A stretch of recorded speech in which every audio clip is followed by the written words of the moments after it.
नमस्कार बच्चों, स्वागत है आपका हमारे चैनल एनवी क्लासेस में। तो वीडियो शुरू करने से पहले दिए गए सब्सक्राइब बटन पर क्लिक करें और बेल आइकन जरूर प्रेस करें। यदि आपको इस वीडियो लेक्चर के नोट्स चाहिए तो डिस्क्रिप्शन में दिए गए वेबसाइट के लिंक पर क्लिक करें या फिर गूगल क्रोम पर सर्च करें www.nvclasses.blogspot.com। आज के इस वीडियो में हम जानेंगे मोहम्मद तुगलक के बारे में। मोहम्मद तुगलक, जिन्हें मोहम्मद बिन तुगलक के नाम से भी जाना जाता है। बच्चों, ये तुगलक वंश के दूसरे नंबर के सुल्तान थे। इनसे पहले जो सुल्तान थे वो थे गाजी गयासुद्दीन तुगलक, जिनके बारे में हम अपने पूर्व के वीडियो में जान चुके हैं। मोहम्मद तुगलक, इनका जन्म 1290 ईस्वी में मुल्तान पाकिस्तान में हुआ था। पाकिस्तान जो कि कभी भारत का हिस्सा रहा था। इनकी जो मृत्यु हुई थी वो 20 मार्च 1351 सिंध पाकिस्तान में हुई थी। और बच्चों, इन्होंने जो शासन किया वो किया था 1325 से 1351 ईस्वी तक। इस तरह से इन्होंने अपने पिता की तुलना में अधिक समय तक शासन किया। आप इनके पिता के बारे में पूर्व में पढ़ चुके हैं, गयासुद्दीन तुगलक, जिनकी मृत्यु लकड़ी के महल के गिर जाने से हो गई थी। कहा यह भी जाता है कि ये लकड़ी का महल षड्यंत्र के तहत इनके ही बेटे मोहम्मद तुगलक के द्वारा बनवाया गया था। परिस्थितियां बच्चों चाहे कुछ भी रही हो, गयासुद्दीन तुगलक के मरने के बाद इनका बेटा जूना खां मोहम्मद तुगलक के नाम से सुल्तान बना। सुल्तान बनने के साथ ही इन्हें कई नाम दिए गए, जैसे कि अंतर विरोधों का विस्मयकारी मिश्रण, रक्त का प्यासा, तुगलकी फरमान सुनाने वाला सुल्तान। बच्चों, इनको जो ये नाम दिए गए इसके पीछे कई कारण हैं। यानी ये कब क्या निर्णय ले लें कोई नहीं जानता था, और कब ये किसे मृत्युदंड भी दे दें और उसे पुरस्कारों से उसकी झोली भी भर दें, कुछ नहीं कहा जा सकता था। इनके निर्णय ऐसे होते थे कि व्यक्ति की जिंदगी ही पलट जाती थी। तो ऐसे में इन्हें इन नामों से जाना गया।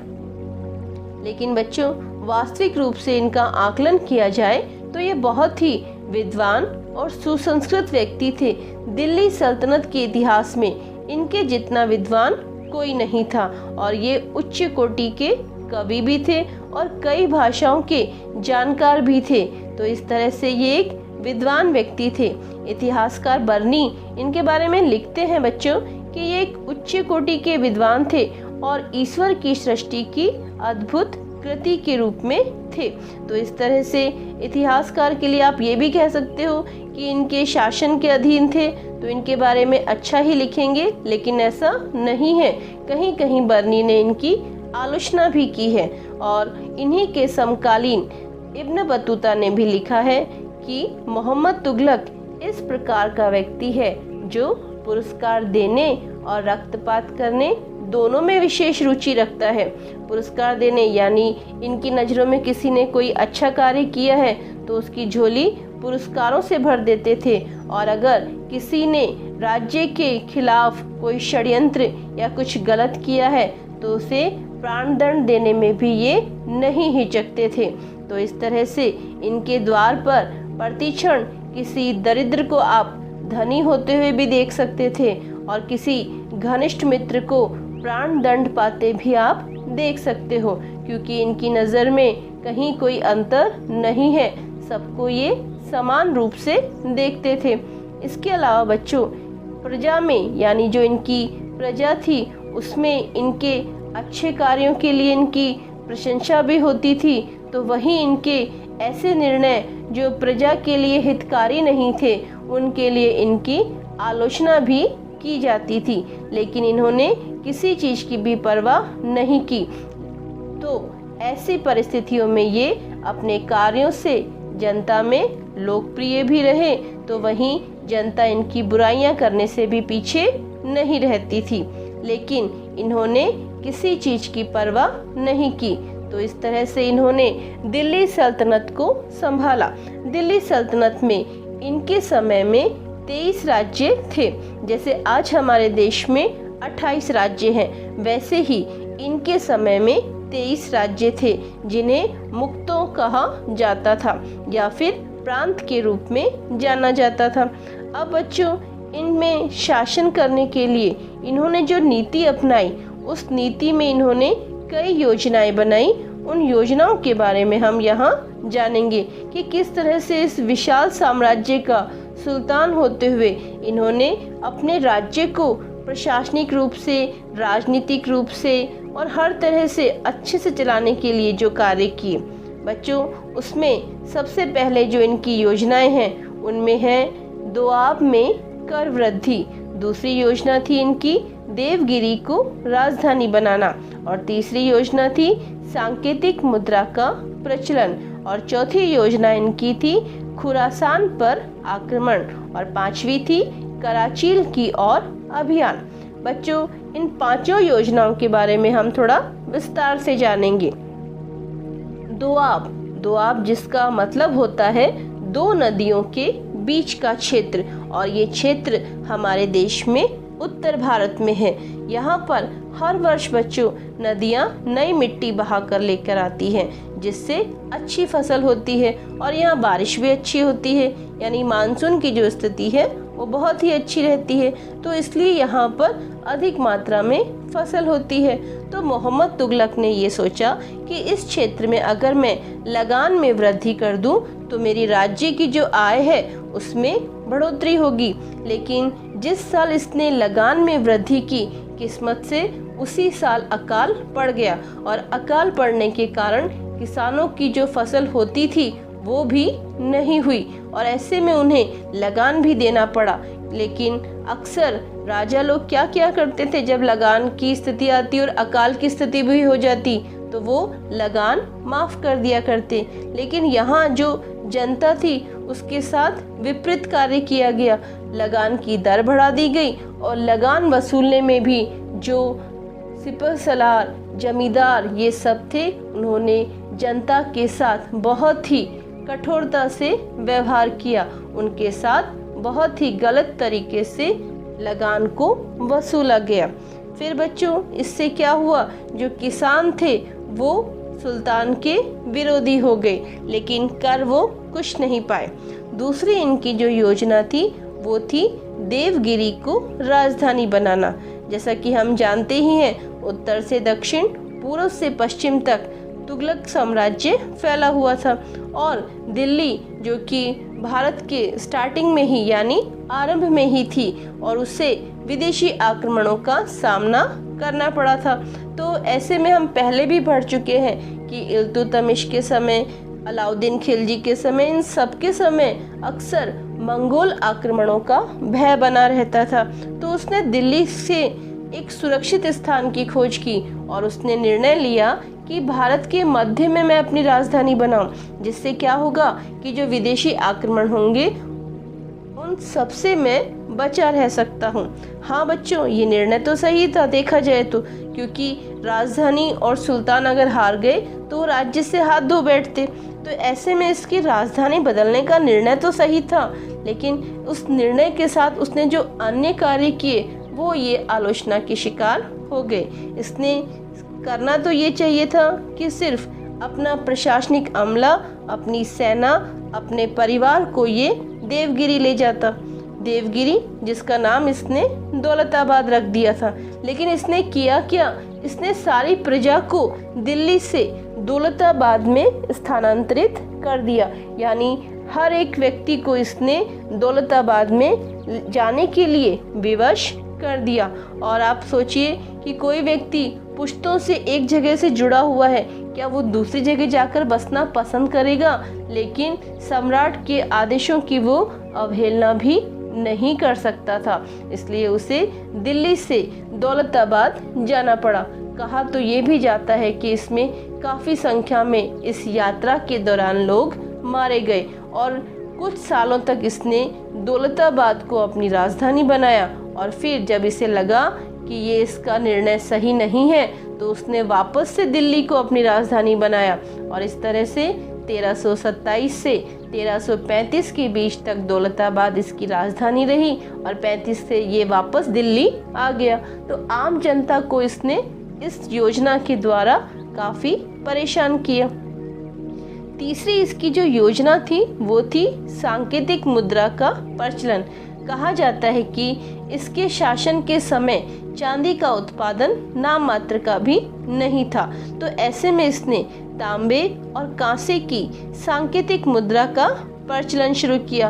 बच्चों, जो सिक्के होते थे ये राज्य की टकसाल में बनते थे, टकसाल जहां सिक्कों का निर्माण किया जाता है, लेकिन इसने उसके ऊपर अंकुश नहीं रखा और लोगों ने क्या किया, लोगों ने इस योजना का फ़ायदा उठाया। उन्होंने अपने घरों में ही टकसाल लगा दी और घरों में ही सिक्के ढालने का काम करने लगे। इसके साथ ही लोगों ने सोने और चांदी के सिक्के तो एकत्रित कर लिए और जो नकली सिक्के थे उन्हें बाजार में उतार दिया।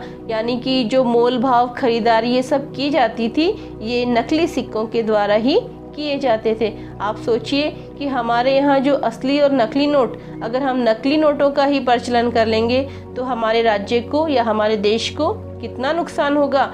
ऐसा ही नुकसान इसके राजकोष को भी हुआ, क्योंकि यहाँ प्रजा ने अपने नैतिक चरित्र को त्याग दिया था।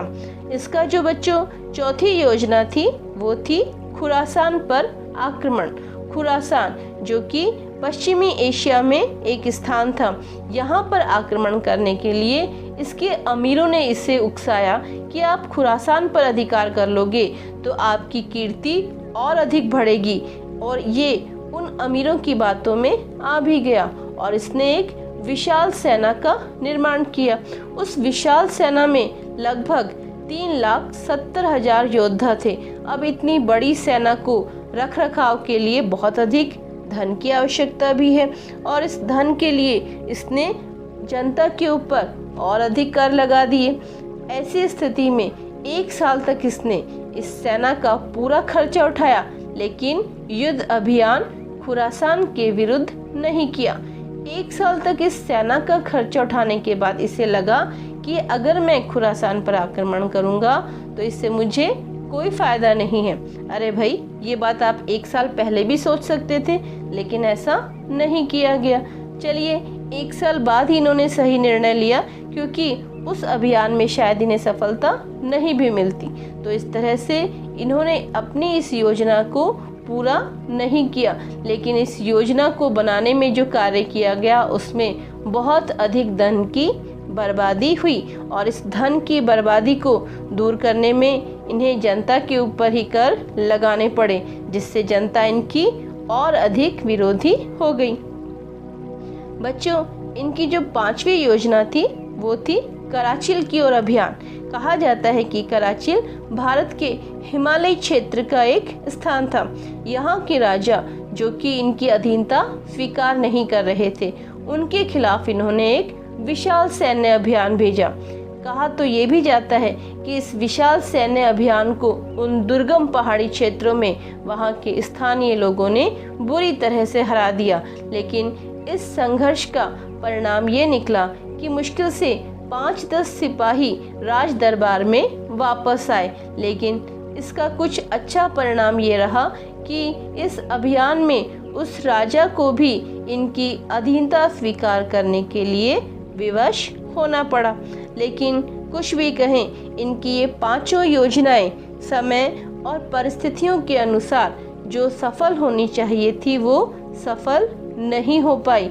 इसलिए इन्हें इतिहास में असफल राजा या सुल्तान के रूप में भी जाना जाता है और इन योजनाओं के द्वारा ही इनका मूल्यांकन भी किया जाता है।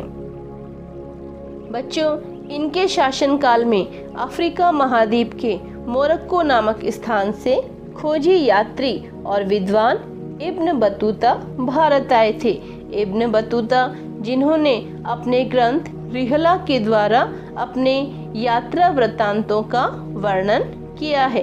इब्न बतूता जो कि बहुत ही विद्वान थे, उनकी योग्यता को देखते हुए मोहम्मद तुगलक ने उन्हें दिल्ली का काजी नियुक्त किया। इस काजी के पद पर वो लगभग 8 साल तक रहे थे और इसके बाद इन्हें चीन का राजदूत बनाकर भेज दिया 1342 ईस्वी में। तो इस तरह से इन्होंने योग्यता को परखा। आगे चलकर हम देखते हैं बच्चों कि मोहम्मद तुगलक ने अपनी ये योजनाएं तो बनाई ही, लेकिन इसके साथ ही इनके शासन के जो अंतिम वर्ष थे उन वर्षों में इन्हें विभिन्न विद्रोहों का सामना करना पड़ा और उन विद्रोहों को दमन करते हुए ही इनके अंतिम वर्ष गुजर गए। इसी में बच्चों हम आगे देखते हैं कि अपने शासनकाल के अंतिम समय में जब मोहम्मद तुगलक गुजरात में विद्रोह का दमन करके सिंध की ओर जा रहे थे तो रास्ते में भट्टा नामक स्थान के निकट ये गंभीर रूप से बीमार पड़ गए और इस बीमारी में इन्हें जबरदस्त बुखार हो गया और उस बुखार के कारण 20 मार्च 1351 ईस्वी को इनकी मृत्यु हो गई। तो इस तरह से सुल्तान एक सामान्य बुखार से मृत्यु को प्राप्त हुए। इनके मरने पर इतिहासकार बदायूनी ने कहा है कि सुल्तान को उसकी प्रजा से और प्रजा को अपने सुल्तान से मुक्ति मिल गई, यानी दोनों को ही एक दूसरे से छुटकारा मिल गया।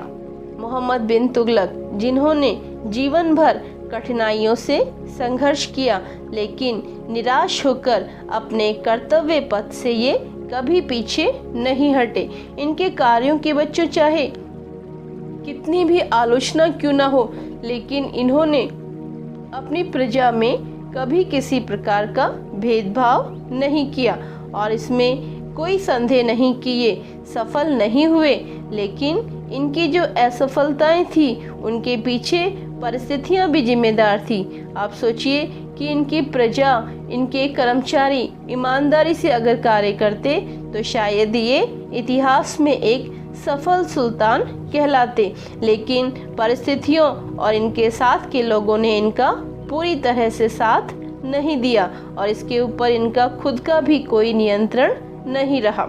यदि आपको हमारा वीडियो अच्छा लगे तो इसे लाइक करें और अपने दोस्तों के साथ शेयर करें और हमारे चैनल NV क्लासेस को सब्सक्राइब करें। धन्यवाद। जय हिंद।